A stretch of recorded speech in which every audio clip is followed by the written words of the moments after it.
President Modi and President Putin. The same two words come to my mind as I stand here today. And not because we're at the ITC Mall or right next to Chanakyapuri, indeed, but because I believe this ancient inspiration is one whose time has indeed arrived. While government is fulfilling it by creating cashless data and digital-led ecosystems like Ayushman Bharat and Aadhaar, we entrepreneurs are delivering the concept of Uttisht Bharata by riding it on the power of digitally empowered consumers today. Take my case. It was the inspiration of Rise India that convinced me to leave my life as a Wall Street banker and jump and join the Aadhaar project several years ago, which then led me to start Healthify 6 years ago in a small apartment in Bangalore to address the nation's health and wellness needs. With some perseverance and patience, Healthify Me is now India's largest and most loved health app. We are helping 75 lakh Indians in Tier 1, 2, and 3 cities achieve a better lifestyle, achieve better health. We're also proud employers of hundreds of yoga practitioners, of dietitians across the country. And we have created artificial intelligence solutions like RIA, which is the world's first AI dietitian. So this would not have been possible without the support of several investors who trusted us with their capital. We have raised $25 million in our funding thus far, and it has been anchored by Sistema Asia Fund from Russia as one of the keystone investors, with the help of which we are now going global. We launched in Malaysia earlier this week, sir. This Rise India story is not unique to me. Thousands of startups are solving Indian and global problems, aided by Russian contribution in capital and partnership. To further that collaboration, I think the following 3 points were deliberated in the forum that we earlier met as. First is that India provides access to Southeast Asia and Middle East as an entire corridor. India is, of course, the third largest unicorn creator in the world, and right after that is Indonesia. And I believe India has the talent, the resources, and the capabilities to build digital solutions for these 1 billion people who are all digitally enabled. And Russian capital can certainly help in deploying that and achieving that vision for the region in India and beyond. Second is that more transparent information system needs to exist, we believe, for Indian companies to seek talent and technology in Russia. A national capability registry could be quite valuable, much like there exists one in Israel today. There is also power in bilaterally building bridges and accelerator to infuse collaboration between Russian and Indian startups and venture capitals. Examples exist for India, Israel, India, Silicon Valley, even India and China have started to create bilateral tech conferences. And we believe we need to accelerate that effort. I think if we can create a Russia-India accelerator in the near time, it could be very valuable for the startup communities. Dear sirs, Uttisht Bharata is indeed happening. India is rising. And I want to thank Honorable PM Modi and his government for the Chanakya Niti that they have employed to help us achieve that. Healthify is only one amongst many others like Practo, Ola, Swiggy, and Flipkart that have had the Indian will and strong Russian partnership and investments to achieve amazing heights. And we strongly believe such partnerships can continue, and startups like ours will help in the future to help India rise and help our collaborations reach to new heights. So thank you for that.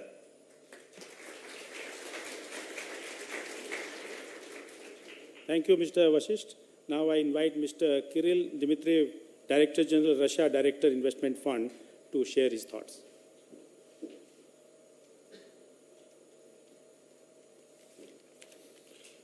Уважаемый Владимир Владимирович, премьер-министр Моди, коллеги, мы присутствуем благодаря вашей поддержке на самом крупном инвестиционном форуме между Россией и Индией. Здесь присутствует более 500 делегатов из крупнейших российских и индийских компаний. И я хотел поделиться некоторыми мыслями, которые обсуждались раньше, и некоторыми примерами, которые позволят нам кратно увеличить совместные инвестиции.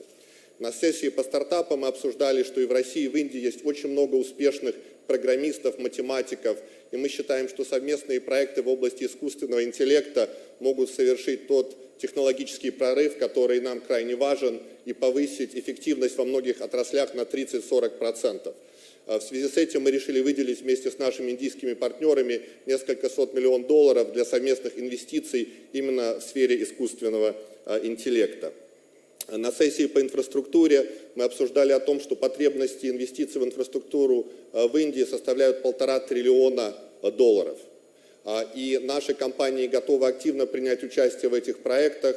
У нас есть совместный фонд с суверенным фондом Индии по инфраструктуре. И, безусловно, компания РЖД играет ключевую роль здесь по прорыве в железнодорожном транспорте и с точки зрения совместного производства вагонов и использования совместных коридоров, о которых говорилось раньше. Очень важно, что в промышленности и в агросекторе у нас большое сотрудничество в области удобрений и в ряде других секторов. И бизнес просит правительство Индии рассмотреть возможность снижения или обнуления пошлин на ввоз удобрений российских в Индию. Это позволит индийским фермерам получать продукт по более дешевой цене и позволит кратно увеличить наше сотрудничество в этой сфере. На энергетической панели мы обсуждали не только те многомиллиардные инвестиции компании «Роснефть» и «Сибур», которые пришли в Индию, создали очень много рабочих мест здесь, но необходимость по СПГ-инфраструктуре и по другим энергетическим проектам взаимодействия. Также крайне важно, что наш малый и средний бизнес активно взаимодействует. Корпорация малого и среднего бизнеса представила свой бизнес-навигатор, который очень был позитивно воспринят малым и средним бизнесом Индии. Мы приветствуем приход индийских компаний в Россию, в частности, Tata Power планирует инвестировать на Дальний Восток совместно с нами. Поэтому в заключение я хотел поблагодарить вас за те усилия по совместным проектам, по тем инвестициям, которые осуществляются, потому что мы действительно считаем, что их можно увеличить в 3-5 раз в горизонте 3 лет. Спасибо большое.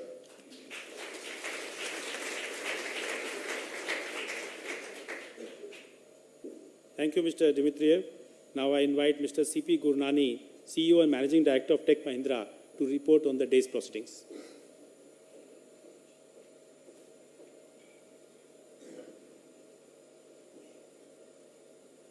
Honorable Prime Minister of India, Honorable President of Russia, and the Honorable Ministers and all the guests from Russia.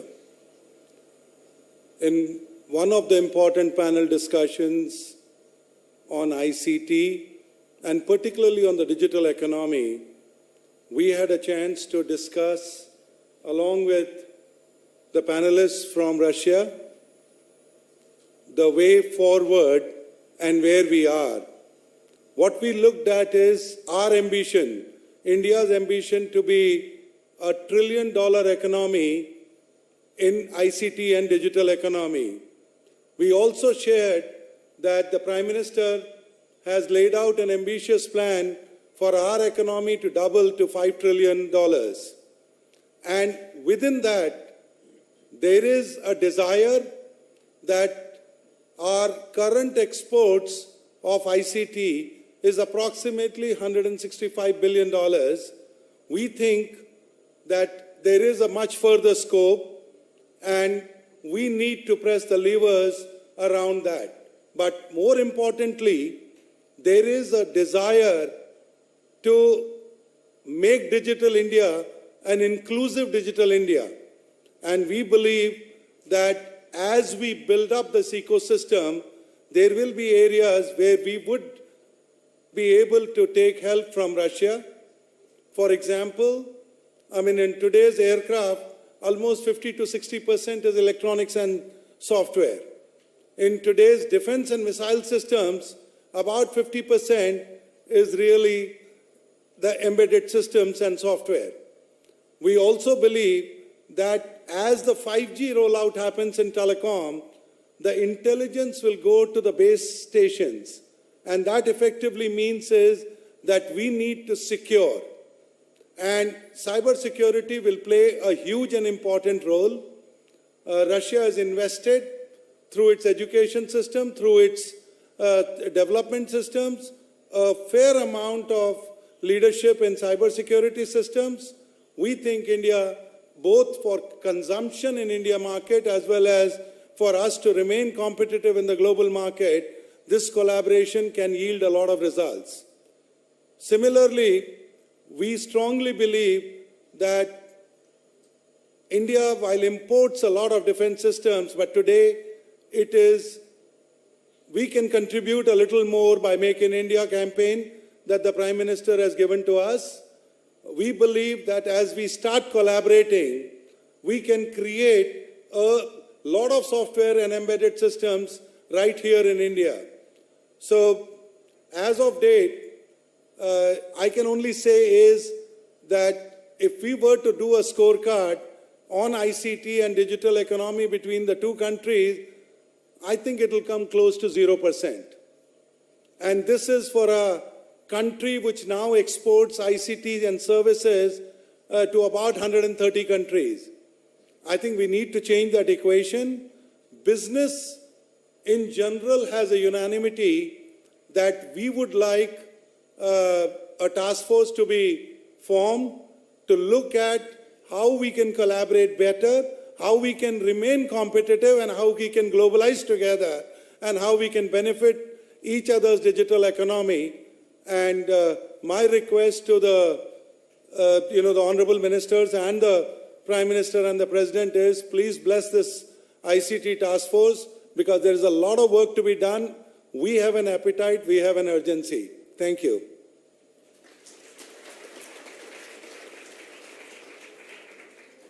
Thank you, Mr. Gurnani. I thank dignitaries for presenting the day's report. It is now my privilege to invite His Excellency, President of the Russian Federation, to address the gathering.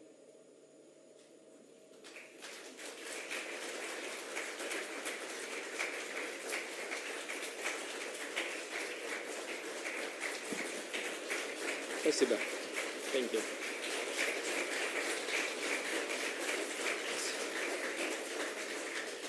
Уважаемый господин Моди, уважаемые друзья, я очень рад приветствовать ведущих предпринимателей России и Индии. В этой аудитории присутствует более 100 руководителей крупнейших компаний наших стран. Это подчеркивает серьезный настрой бизнеса к наращиванию российско-индийского взаимодействия в области торговли и инвестиций. Мы с большим интересом выслушали доклады о состоявшихся в ходе форума дискуссиях. Обсуждались действительно практические вопросы делового взаимодействия. Вот и последний выступающий говорил прямо о конкретных вещах. Заключен целый ряд важных коммерческих договоренностей, согласованы новые проекты и инициативы. Мы с нашим другом, с господином премьер-министром, уделяем приоритетное внимание развитию торгово-инвестиционных связей между Россией и Индией. Эта тема традиционно занимает центральное место на наших переговорах. Так было, конечно, и вчера вечером, и сегодня. Согласен с господином премьер-министром, что прочное, разветвленное экономическое сотрудничество, экономические контакты являются надежной основой для углубления отношений особо привилегированного стратегического партнерства между нашими странами. С удовлетворением отмечаем и взаимный рост товарооборота. Он устойчиво растет. В 2017 году он увеличился на 21%, 9,3 миллиарда долларов. В январе-июле текущего года прибавил еще 20%, уже 6 миллиардов долларов. Таким темпом мы выйдем на 10 и больше миллиардов. Темпы роста неплохие. Вместе с тем, внушительный технологический, ресурсный и кадровый потенциал наших стран позволяет стремиться к более значительным объемам торговли и капиталовложений. У нас есть и ориентир довести к 2025 году двусторонний товарооборот до 30 миллиардов долларов, а взаимные инвестиции до 15 миллиардов долларов в каждой из стран. Но мне кажется, что мы должны стремиться к большему. Этого нельзя будет достичь без самой активной совместной работы российских и индийских деловых кругов. Без вашей работы, уважаемые дамы и господа. Без того, чтобы не совершенствовать промышленную кооперацию, не создавать новые технологические и инвестиционные альянсы в передовых и наукоемких, прежде всего, отраслях. Все эти вопросы детально рассматривались сегодня на отдельных сессиях и круглых столах в рамках форума, где были намечены новые перспективы по диверсификации и увеличению взаимной торговли, осуществлению эффективных инвестиций в таких ключевых секторах, как энергетика, цифровая экономика, инфраструктура. Обо всем этом и здесь сейчас только что говорили, и вы обсуждали это на своих сессиях. Исхожу из того, что все полезные начинания бизнеса будут поддерживаться на государственной линии, по государственной линии, российскими и индийскими министерствами и ведомствами. Компании двух стран будут активно привлекаться к национальным программам индустриального развития, к крупным инфраструктурным проектам. Условились, что правительства России и Индии продолжат совместную работу по устранению остающихся таможенных и административных барьеров на пути взаимного движения товаров, услуг и капиталов. Насколько я знаю, вот на уровне министерств как раз эта тема обсуждалась сегодня. По 5 направлениям идет работа, надеюсь, что она будет завершена положительно. Этому будет способствовать подготовка соглашения о зоне свободной торговли между Евразийским экономическим союзом и Индией. Традиционно ключевой сферой экономического взаимодействия России и Индии является энергетика. По этой теме на форуме также прошел специальный круглый стол. Наша страна была и будет надежным поставщиком энергоносителей для индийской экономики. Стратегический характер приобретают совместные проекты в области поставок сжиженного природного газа. Взаимовыгодную кооперацию в этой сфере развивают «Газпром» и индийская «ГАИЛ». В июне в Индию поставлена первая партия сжиженного природного газа. Индийская госкомпания ONGC участвует в проекте по добыче и сжижению газа на месторождении Сахалин-1. Подключилась к геологическим изысканиям на российском арктическом шельфе. Многие годы работает на Ванкурском нефтегазовом конденсатном месторождении. Успешно реализуются долгосрочные контракты по линии Роснефти. В прошлом году российская компания купила индийскую нефтеперерабатывающую корпорацию SR Oil. Это крупнейшая инвестиция, иностранная инвестиция в экономику Индии – 12,6 миллиарда долларов. Я уже говорил, мы с премьер-министром сегодня обсуждали это. Мы будем приветствовать, если индийские партнеры подключатся к работе и в Арктике. Это очень перспективная, долгосрочная работа, очень серьезная, рассчитанная на десятилетия вперед, с хорошими инвестициями, с хорошей отдачей. С учетом того, что происходит изменение климата, где-то хорошо, где-то, может быть, не очень, но возможности использования Северного морского пути увеличиваются. Мы строим атомный флот, 8 атомных кораблей строим, и они будут последовательно вступать в строй, работа уже идет. Это обеспечит надежные поставки сжиженного природного газа на индийские и вообще на мировые рынки. Так что это может быть очень интересно, будет наверняка очень интересной работой совместно. Россия помогает Индии развивать ядерную энергетику. Росатом строит АЭС Кудам-Кулам, как известно. Рассматривается возможность возведения еще одной атомной электростанции по российским технологиям. Перспективным направлением российско-индийского взаимодействия считаем развитие транспортной инфраструктуры. Российские компании прорабатывают проект модернизации более 500 километров индийских железных дорог. Заинтересованы в активизации системной работы по созданию коридора север-юг. Этот маршрут позволит значительно сократить время доставки грузов из Индии в Европу. Есть и другие очень интересные перспективные высокотехнологичные сферы, где мы можем совместно работать. Это и авиация, и космос, и ряд других направлений. Медицина, фармацевтика. В этой представительной аудитории хочу особо подчеркнуть, мы заинтересованы в расширении присутствия индийского бизнеса в России. Стремимся формировать максимально комфортные условия для привлечения инвестиций и технологий. Инвесторам предоставляются серьезные преференции, упрощаются административные нормы и регулирования, развивается современная инфраструктура. Россия обладает мощным торгово-промышленным потенциалом. Наша экономика показала, что способна успешно справляться с самыми сложными и самыми острыми вызовами. Мы ставим перед собой новые масштабные задачи по достижению прорывного развития и долгосрочного роста, модернизации промышленности, инфраструктуры, социальной сферы. Позитивную динамику демонстрируют и российские макроэкономические показатели, что является, безусловно, нашим достижением за последние годы. Обеспечена устойчивость государственных финансов, растут золотовалютные резервы страны. Достигнут текущий профицит федерального бюджета. Добавлю, что улучшается ситуация и на рынке труда, что создает благоприятные условия для работы. Уровень безработицы 4,7%. Рост реальных зарплат 8,7%. Это рекордный показатель с 2012 года. Рассчитываем, что индийские деловые круги в полной мере воспользуются возможностями, которые открываются на российском рынке. В свою очередь, мы поддерживаем стремление российских компаний активнее работать в Индии. Мы знаем и, конечно, будем всячески способствовать реализации планов господина премьер-министра в рамках его программы «Делай в Индии». Мы говорили сегодня об этом применительно к самым разным отраслям, включая военно-техническое сотрудничество. Уверен, что такое тесное взаимодействие бизнес-сообществ, дальнейшее углубление двусторонних торговых и инвестиционных связей, безусловно, отвечает коренным интересам двух стран. Я хочу пожелать вам успехов и благодарю вас за внимание. Спасибо.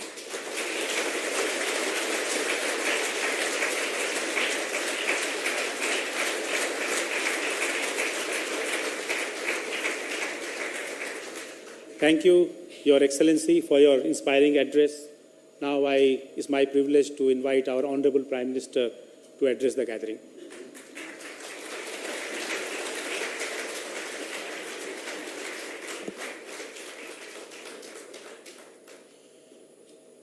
रूस के महामहिम राष्ट्रपति Vladimir Putin, business world के प्रतिनिधिगण, यहाँ उपस्थित अन्य महानुभाव, देवी और सज्जनों, नमस्कार। आप लोगों के बीच आने का अवसर मिलना वाकई एक सुखद अनुभव है। पिछले साल जून में भी भारत और रूस में कार्यरत कंपनियों के सीईओ से हमारी मुलाकात हुई थी और मैं मानता हूं कि निरंतर संवाद की इस प्रक्रिया से आपसी रिश्ते और मजबूत हो रहे हैं और निखर रहे हैं। मैं राष्ट्रपति पुतिन का विशेष धन्यवाद करना चाहता हूं क्योंकि उनके नेतृत्व में भारत और रूस दो महान देशों के बीच रिश्ते नई ऊंचाई पर पहुंचे हैं। हम खुद भी एक दूसरे से मिलने का कोई मौका नहीं छोड़ते हैं। साथियों, हमारे राजनयिक संबंधों को पिछले साल 70 वर्ष पूरे हुए हैं। 70 वर्षों की इस लंबी यात्रा ने दोनों देशों के बीच सदियों पुरानी मित्रता, आत्मीयता और आपसी समझ को निरंतर मजबूत किया है। इस रिश्ते का special and privilege strategic partnership के रूप में बदलाव दोनों देशों की समान आकांक्षाओं और नजरिए का उदाहरण है। दुनिया में बदलाव आना सामान्य बात है। बहुत कुछ बदल गया है, बहुत कुछ बदल रहा है, पर भारत और रूस की दोस्ती कभी नहीं बदली।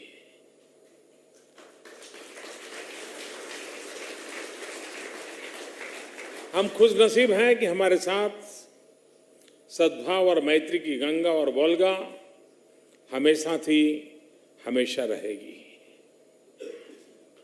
हमारे संबंधों को लगभग हर क्षेत्र में विस्तार मिल रहा है। उसकी आधारशिला है दोनों देशों के बीच आपसी विश्वास और समझदारी। ये हम सभी के लिए खुशी की बात है कि इस रिश्ते को दोनों ही देशों का उद्यम जगत और ज्यादा मजबूती दे रहा है। दोनों देशों के व्यापारी वर्ग के प्रयासों से अर्थव्यवस्था में और नागरिकों की सुख सुविधा में बढ़ोतरी हो रही है। सच पूछिए तो हम अपनी सामाजिक और आर्थिक प्रगति में रूस को सबसे महत्वपूर्ण साझेदारी मानते हैं। पिछले 2 वर्षों में दोनों देशों के बीच के व्यापार में काफी वृद्धि हुई है। अगर मैं सिर्फ साल 2017-18 की ही बात करूं तो भारत का रूस के साथ व्यापार 20% बढ़ा है। इसी से उत्साहित होकर सरकार लगातार प्रयासरत है कि रूस का भारत में निवेश और भी बढ़े। साथियों, आप सब इस बात से भली भांति परिचित है कि रूस की कंपनियों को भारत में निवेश करने में सुविधा हो। इसके लिए हमने रशिया प्लस नाम से एक व्यवस्था खड़ी की है। इस व्यवस्था का उद्देश्य है रूस के निवेशकों को एवं कंपनियों को आवश्यक जो भी सहयोग चाहिए वो प्रदान करना। और मुझे बताया गया है कि दोनों देशों के बीच आर्थिक सहयोग को और बढ़ाने के लिए जॉइंट वर्किंग ग्रुप काम कर रहे हैं। 23 प्रोजेक्ट भी आइडेंटिफाई किए गए हैं। ऐसे सहयोग से निश्चित ही दोनों देशों के बीच बिजनेस एक्टिविटीज और बढ़ेगी। साथियों, आज विश्व में भारत एक चमकते हुए सितारे की तरह उभर रहा है। इसको और गति देने के लिए हमारी सरकार रिफॉर्म की प्रक्रिया को निरंतर आगे बढ़ा रही है। रिफॉर्म, परफॉर्म और ट्रांसफॉर्म के मंत्र पर चलते हुए हर सेक्टर में आवश्यक बदलाव किए जा रहे हैं। उन्हें मजबूत करने के लिए ठोस कदम उठाए जा रहे हैं। पिछले 4 सालों में किए गए स्ट्रक्चरल रिफॉर्म्स और उसी का नतीजा है कि भारत की अर्थव्यवस्था नई ऊंचाइयों को प्राप्त कर रही है। आज हम विश्व की सबसे तेज गति से विकास करने वाली बड़ी अर्थव्यवस्था है। हमारी अर्थव्यवस्था आकार अब लगभग 2.6 ट्रिलियन डॉलर का हो गया है। वर्तमान में भारत की अर्थव्यवस्था 6ठे नंबर पर है और पहले 5 में आने की तरफ हम बहुत तेजी से आगे बढ़ रहे हैं। चाहे घरेलू नीति हो या फिर विदेश नीति में भारत की छवि, चाहे आर्थिक प्रगति हो या टेक्नोलॉजी का विस्तार, चाहे सुधार कार्यक्रम हो, ईज ऑफ डूइंग बिजनेस हो, चाहे इन्वेस्टर फ्रेंडली माहौल बनाना हो या बिजनेस फ्रेंडली पॉलिसीज, सभी क्षेत्रों में भारत एक स्थिर व्यवस्था का मॉडल बन रहा है। हमारा रेगुलेटरी ढांचा भी अब ज्यादा सक्षम, ज्यादा पारदर्शी और ज्यादा स्थिर है। पिछले साल लागू किया गया GST, goods and service tax, एक बहुत बड़ा कदम है। इससे भारत में टैक्स व्यवस्था और पारदर्शी बनी है। मुझे आपको बताते हुए खुशी हो रही है कि हमारे इन प्रयासों के निरंतर परिणाम मिल रहे हैं। वर्ल्ड बैंक की ईज ऑफ डूइंग बिजनेस की रैंकिंग में 3 साल में भारत 42 स्थान पर ऊपर गया है। World Intellectual Property Organization WIPO की ग्लोबल इनोवेशन इंडेक्स में की रैंकिंग में भारत 21 स्थान पर ऊपर उठा है। वर्ल्ड इकोनॉमिक फोरम के ग्लोबल कॉम्पिटिटिवनेस इंडेक्स में 2 साल में हम 31 स्थान पर ऊपर गए हैं। भारत अंकटाड द्वारा लिस्ट किए गए 10 FDI डेस्टिनेशन में से एक है। साथियों, से परिवर्तन तब आते हैं जब बिल्कुल जमीनी स्तर पर जाकर फैसले लिए जाते हैं, दूरदर्शी सोच के साथ नीतियां बनाई जाती हैं और निर्णय लागू किए जाते हैं। पिछले वर्षों में फॉरेन डायरेक्ट इन्वेस्टमेंट के क्षेत्र में हमने काफी रिफॉर्म किए हैं। आज हम FDI की दृष्टि से सबसे खुली अर्थव्यवस्था है। भारत में 90% से ज्यादा मंजूरियां अब ऑटोमेटिक रूट पर दी जा रही है। इसी का परिणाम है कि हमारी FDI पिछले 3 साल में लगभग 2 गुना हुई है। इसके अलावा मेक इन इंडिया जैसे विशेष कार्यक्रमों के माध्यम से भारत को मैन्युफैक्चरिंग और रिसर्च के क्षेत्र में ग्लोबल हब बनाने की दिशा में भी काम किया जा रहा है। भारत कम लागत पर मैन्युफैक्चरिंग करने का अपना धरातल लगातार बढ़ा रहा है। उसी तरह से हमारी IT इंडस्ट्री की एक बहुत बड़ी ताकत के तौर पर काम कर रही है।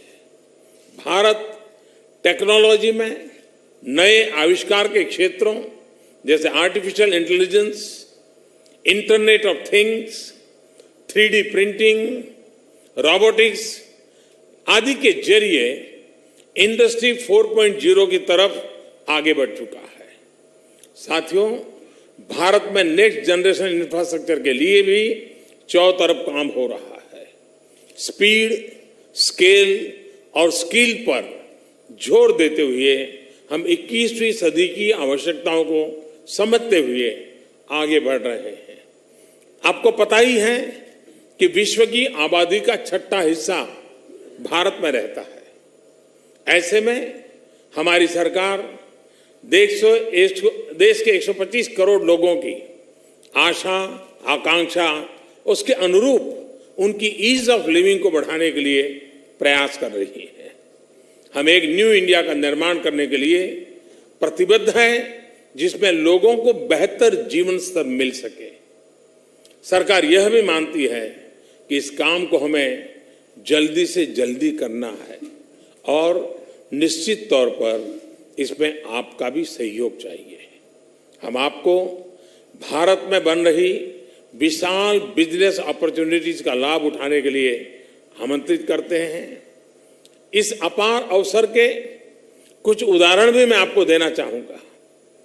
हमारा सागरमाला कार्यक्रम, जिसके जरिए हम समुद्री तटों को और देश के प्रादेशिक क्षेत्रों को जोड़ना चाहते हैं, आप सभी के लिए भी यह एक बहुत अच्छा अवसर है। हम अपने 50 शहरों में मेट्रो रेल की शुरुआत करना चाहते हैं। ये भी आपके लिए एक उत्तम मौका है। हमारा रेल एवं रोड का कार्यक्रम बहुत ही विशाल है। इसका हमें लगातार विस्तार करना है। ये भी मैं समझता हूं इन्वेस्टर के लिए एक बहुत बड़ी संभावनाओं वाला क्षेत्र है। देश में मौजूद पोर्ट, एयरपोर्ट के आधुनिकीकरण के साथ ही नए पोर्ट और एयरपोर्ट की स्थापना की हमारी एजेंडे में है। साथियों, भारत और रूस के पारंपरिक एवं परस्पर लाभकारी संबंधों को देखते हुए मैं आज इस अवसर पर कुछ और नए सुझाव भी देना चाहता हूं। पिछले कुछ वर्षों में भारत के अलग अलग राज्यों में ईज ऑफ डूइंग बिजनेस के क्षेत्र में काफी काम हुआ है। हमारे राज्यों में एक दूसरे के बीच हेल्दी कंपटीशन का भाव आया है। मैं चाहूंगा कि रूस के प्रोविंस और हमारे राज्यों के बीच संवाद और बढ़े। दूसरा, ये कि रूस हमारे लिए पारंपरिक ऊर्जा का एक स्रोत बन ही सकता है। साथ ही हम ये भी चाहेंगे कि वो हमारे न्यू एंड रिन्यूएबल एनर्जी के अभियान में भी शामिल हो। तीसरा, हम दोनों देश न्यूक्लियर एनर्जी के क्षेत्र में मित्र समान हैं। अब हम टेक्नोलॉजी खरीदने बेचने वाले ही नहीं, लेकिन साथ मिलकर उन सामानों को भारत में उत्पादन के लिए विशेष काम कर सकते हैं। उसी प्रकार हम रक्षा के क्षेत्र में अपनी पुरानी साझेदारी एवं समझदारी को आगे बढ़ाते हुए मेक इन इंडिया के तहत भारत में उत्पादन कर सकते हैं।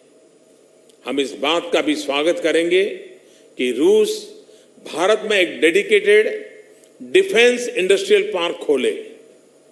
उसी प्रकार रूस में हमारी आईटी एवं फार्मा कंपनियों के लिए काम करने का अच्छा अवसर है। एक क्षेत्र ऐसे हैं जहां रूस की कंपनियों के साथ जॉइंट वेंचर बनाकर काम किया जा सकता है। रूस का कोई क्षेत्रों में अनुभव हमारे स्टार्टअप्स के लिए बहुत उपयोगी हो सकता है और खास करके स्पेस के क्षेत्र में, फर्टिलाइजर के क्षेत्र में, जेम्स एंड ज्वेलरी के क्षेत्र में और फूड प्रोसेसिंग के क्षेत्र में ये बहुत महत्व रखता है। इस दृष्टि से आप लोगों ने जो 4 फोकस सेक्टर चिन्हित किए हैं, मैं उसे बहुत महत्वपूर्ण मानता हूं। इनमें एनर्जी, डिजिटल इकोनॉमी, स्टार्टअप और इंफ्रास्ट्रक्चर का समावेश होता है। साथियों, आपकी आपसी चर्चा वाले जो बिंदु यहां उठाए गए हैं, उनको भी हमने ध्यानपूर्वक सुना है। मैं आशा रखता हूं कि दोनों देशों के बीच व्यापारिक संबंध इन 4 क्षेत्रों के स्तंभ पर और भी मजबूती से खड़े होंगे। मुझे विश्वास है कि आज की आप लोगों की बातचीत से आने वाले दिनों में दोनों देशों के व्यापारिक संबंधों में और तेजी आएगी। मैं भारत के systematic reform, transparent resource allocation, reliability of policy और resurgence of huge middle class का लाभ उठाने के लिए आह्वान के साथ अपनी बात समाप्त करता हूं। मैं राष्ट्रपति पुतिन का हृदय से आभार व्यक्त करता हूं। मैं रशिया से आए हुए डेलीगेशन का भी आदरपूर्वक सत्कार करता हूं। बहुत बहुत धन्यवाद।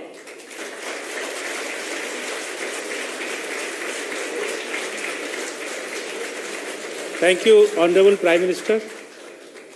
Thank you, Honorable Prime Minister, for your inspiration and guidance. Our businesses will all take inspiration from yours and President's guidance. With this, ladies and gentlemen, we come to a close of this event. Thank you so much.